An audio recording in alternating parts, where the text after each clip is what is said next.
Hello, good morning, everyone. I'm Kailing from Taiwan. I'm pleased to be here and share the experience of Taiwanese democracy with you. And I also bring some small snacks from Taiwan and Philippines. So enjoy the snacks and also my presentation. The topic is non-citizen participation. It's a PB project for migrant workers in Taoyuan. So I will make a small introduction about Taiwan, Taoyuan City, and the migrant worker situation. Here is Stockholm, and here is Taiwan. It's an island republic between South Korea, Japan, and the countries of South Asia. And there is 23 million people in Taiwan, include 680,000 migrant workers. Because of the industrial development, we need more and more migrant workers in Taiwan. And most of them are from Thailand, Vietnam, Indonesia, and Philippines. And their job could be divided into three types: operator in factories, caretakers, and the seamen. And among the old cities in Taiwan, the Taoyuan, you can see the blue one here, the blue part is a Taoyuan city. Taoyuan has the largest population of migrant workers. It's totally 110,000 migrant workers, and the number is still increasing. However, there is a huge gap between migrant workers and local Taiwanese society. So there are more and more conflict and discrimination in our society. That is why a senior officer of Taoyuan city government created a small experiment to call for participation of migrant workers. Our purpose of this project is to involve migrant workers to design their leisure activities in their own languages. And the all citizens in Taoyuan and all migrant workers in Taiwan can vote. That after the voting, the top three proposals could be allocate 14,000 euros for implementation.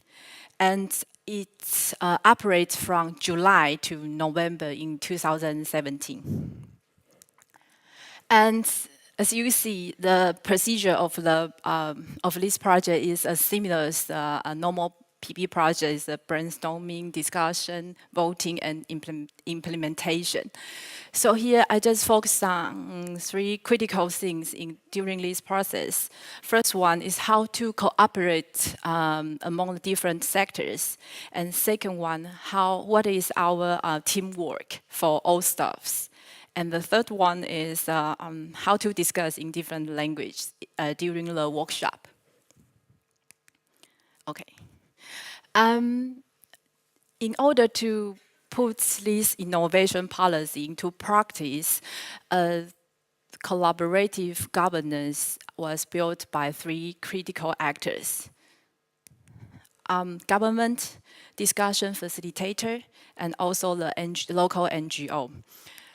The Department of Labor in Taoyuan Government City, in this case, not just provide the financial and administrative support, they also provide the language translation.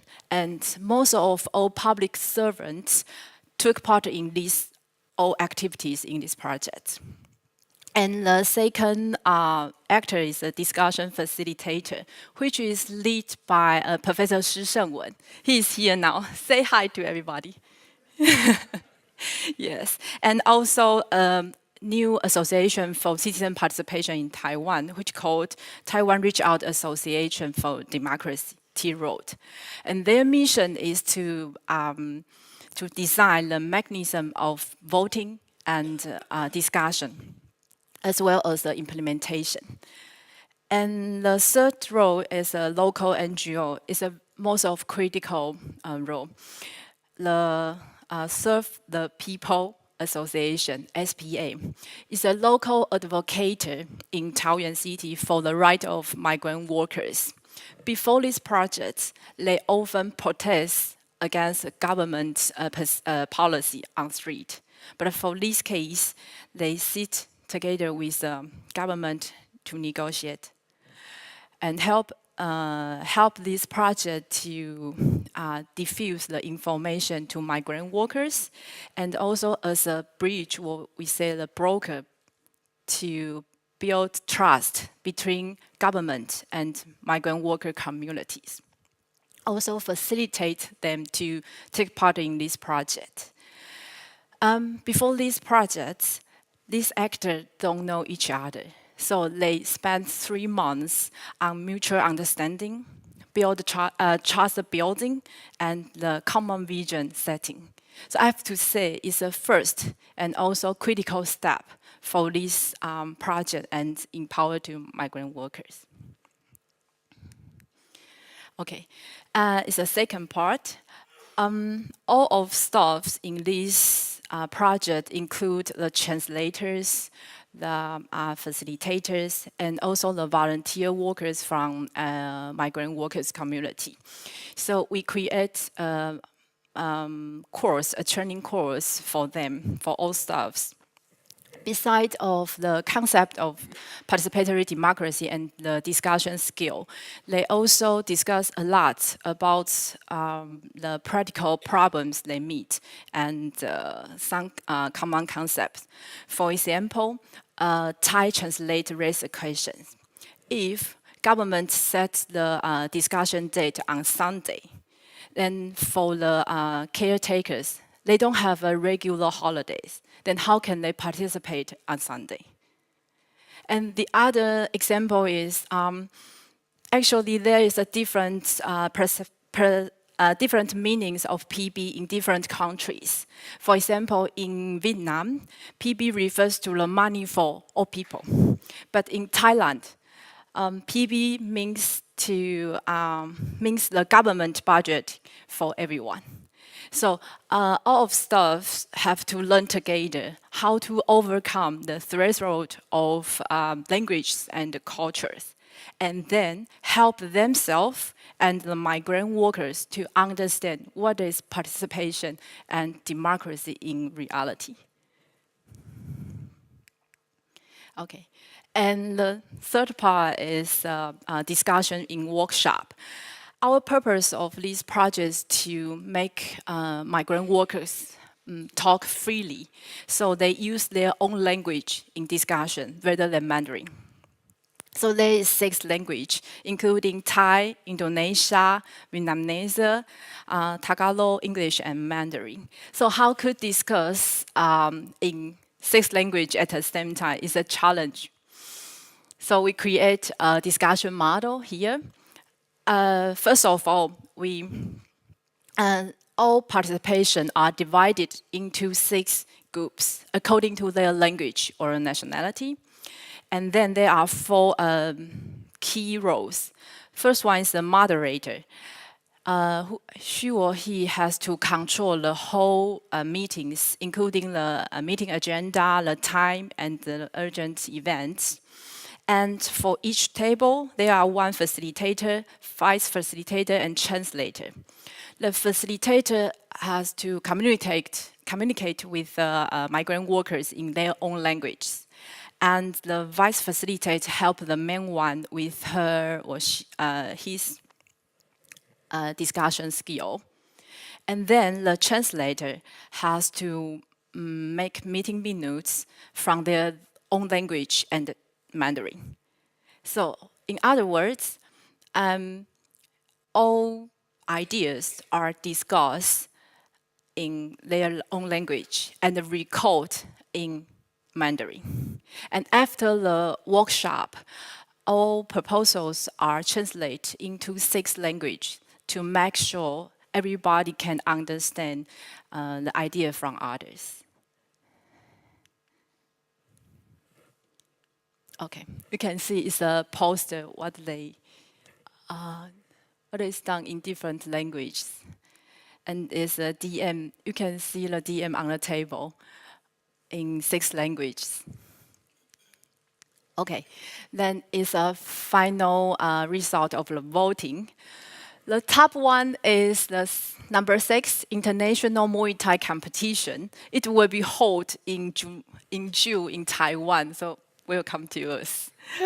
And the second one is the volleyball and basketball competition from Indonesia and Philippines. And the third one is indoor football game from Vietnam. Okay, it's my short introduction. And now we will make a film, yes, that you experience the operation in Taiwan. But sorry, there is no English title, so I will make some small introduction in English.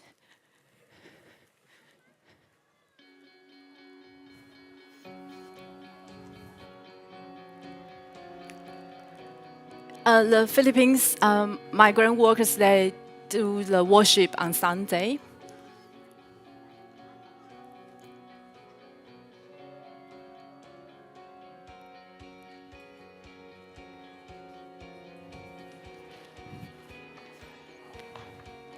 It's a public seasons in factories. And it's what I say is a senior officer. When you speak something, then the translator have to change to different language.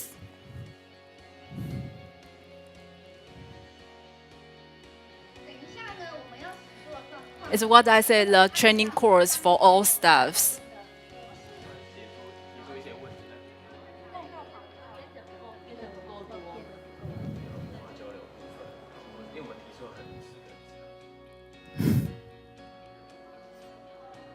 Okay, it's a proposal workshop for proposals.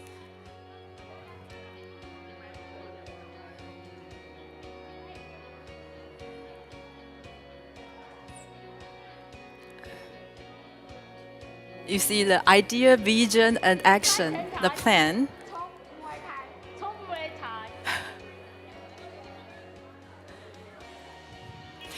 And this one is the mobile voting stations. A lot of migrant workers volunteer to invite their friend to vote and explain what is the PB for this project. We try to create a dialogue, mutual understanding, and inclusive by participatory democracy to break out the gap between citizen and non-citizen. And that migrant workers to voice what they want and try to open the policy, make the city more friendly.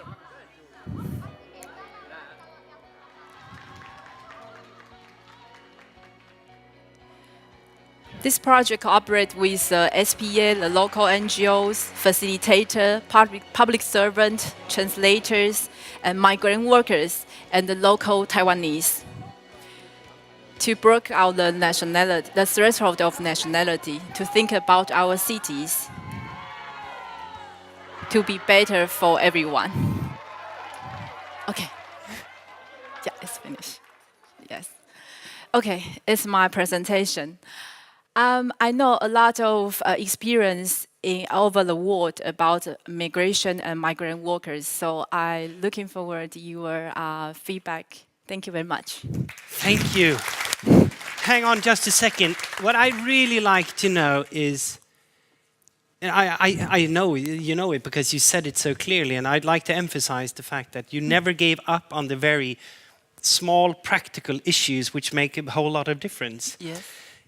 The people you trained, the vice facilitator and the person taking the minutes, were they also a part of the training?